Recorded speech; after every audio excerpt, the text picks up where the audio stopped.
हम सब के घर के अंदर हर जगह कई दरारें और ऐसी छोटी छोटी जगहें होती हैं जिसके बीच में से एक धागा भी नहीं निकल सकता।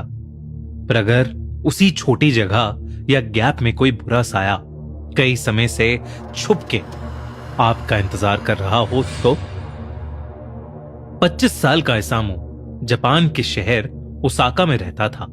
वो हाल ही में एक नए घर में शिफ्ट हुआ था, लेकिन जिस दिन से इसामू उस घर में शिफ्ट हुआ उस दिन से उसे अजीब सा लगने लगा था। उसे हमेशा ऐसा महसूस होता था कि जैसे कोई उसे लगातार देख रहा है, लेकिन उस घर में उसके सिवा और कोई भी नहीं होता था। उस घर में इसामू जहां भी बैठा होता था या जो भी कर रहा होता था उसे हर समय ऐसा ही लगता था जैसे कि कोई उसके साथ उसके कमरे में ही है। कभी रात में डिनर करते हुए उसे लगता था कि डाइनिंग रूम में पर्दे के पीछे से कोई उसे घूर रहा है। तो कभी जब वो बाथरूम में होता तो उसे लगता कि जैसे बाथरूम के दरवाजे के नीचे से कोई उसे घूर रहा है। कभी कभी तो जब वो रात के अंधेरे में सो रहा होता और उसकी आंखें अचानक खुलती तो भी उसे कुछ पलों के लिए ऐसा लगता कि अंधेरे में दो सफेद आंखें उसे घूर रही हैं। इसामू इन सब से परेशान होकर बस उस चीज को ढूंढना चाहता था जो उसे घूर रही थी। इसलिए इसामू ने घर के हर एक कोने में उस चीज की खोज करनी शुरू कर दी। वो घर के पर्दों के पीछे देखता तो उसे लगता कि कोई उसे दीवार की दरार में से घूर रहा है। वो उस दरार में देखता तो उसे ऐसा लगता कि वो चीज उसके बिस्तर के नीचे से उसे देख रही है। वो बिस्तर के नीचे देखता तो उसे लगता कि वो चीज उसके सोफे के नीचे से उसे देख रही है, पर उसे कहीं भी कुछ नहीं मिलता था। धीरे धीरे इसामू अपना मानसिक संतुलन खोने लगा। वो सब छोड़कर अपना सारा समय जो भी उसे घूर रहा था उसको ढूंढने में लगाने लगा। दिन रात वो बस यही करता रहता था। घर के जिस कोने में उसे वो चीज नहीं मिलती वो उस कोने पर टेप लगाकर उसे बंद करने लगा था। धीरे धीरे लगभग उसका सारा घर टेप हुई जगहों से भर गया था। इसामू इतना पागल हो गया था कि उसने अपने घर से बाहर जाना ही बंद कर दिया था। जब कई दिन बाद उसके ऑफिस के दोस्त उसके ऑफिस के ना आने की वजह उससे पूछने के लिए उसके घर पहुंचे तो उन्हें इसामू जमीन पर पड़ा हुआ मिला। वो किसी से डरा हुआ कांप रहा था और रो रहा था।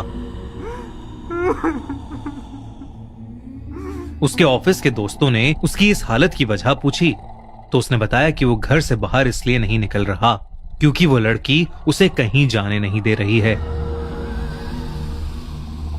अगर वो कहीं भी बाहर जाता है तो उस लड़की को अकेला महसूस होता है और वो बुरा मान जाती है, और अगर एक बार वो लड़की बुरा मान गई तो वो इसामू की जान भी ले सकती है।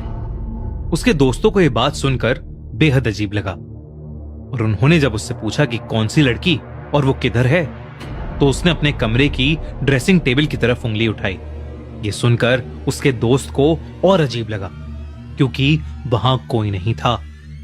इसामू ने कहा कि वो लड़की उस टेबल और दीवार के बीच में जो गैप है वहां है।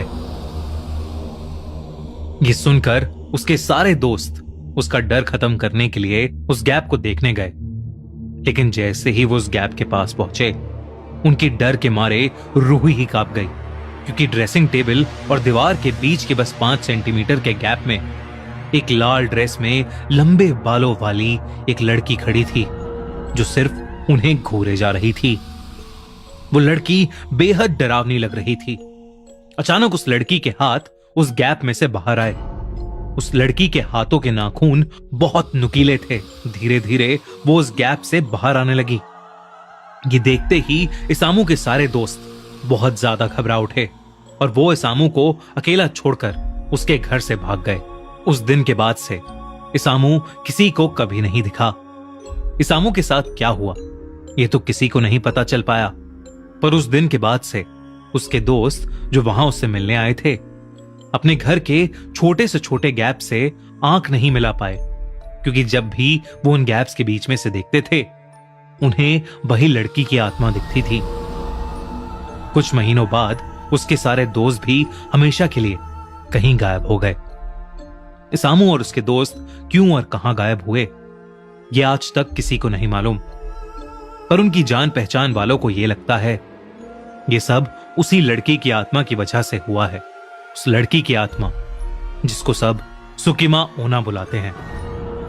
सुकिमा ओना जापान की एक ऐसी स्पिरिट है जिसे the girl in the gap के नाम से भी जाना जाता है। माना जाता है कि वो एक ऐसी लड़की की आत्मा है जो लोगों के घरों के गैप में रहती है, और अगर किसी का उससे एक बार भी सामना हो जाए तो सुकिमा ओना उसे अपने साथ एक ऐसे डायमेंशन, एक ऐसी दुनिया में ले जाती है जहां से कभी कोई वापस नहीं आ सकता, शायद मरे हुए लोगों की दुनिया में। उससे बचने का तरीका अभी तक किसी को नहीं पता, क्योंकि अगर उससे बचने के लिए कोई किसी का सहारा भी ले, ये उस इंसान के घर में उसके साथ चली जाती है और उसे भी मार देती है। तो अगर दोस्तों, अगर आप कभी जापान जाएं तो इस बात का ध्यान रखें कि आपके कमरे में कोई आपको हर वक्त ना देख रहा हो। अगर ऐसा है तो उस जगह से फौरन निकल जाने में ही भलाई है, क्योंकि अगर वो सुकिमा ओना हुई तो आपकी जान को खतरा है।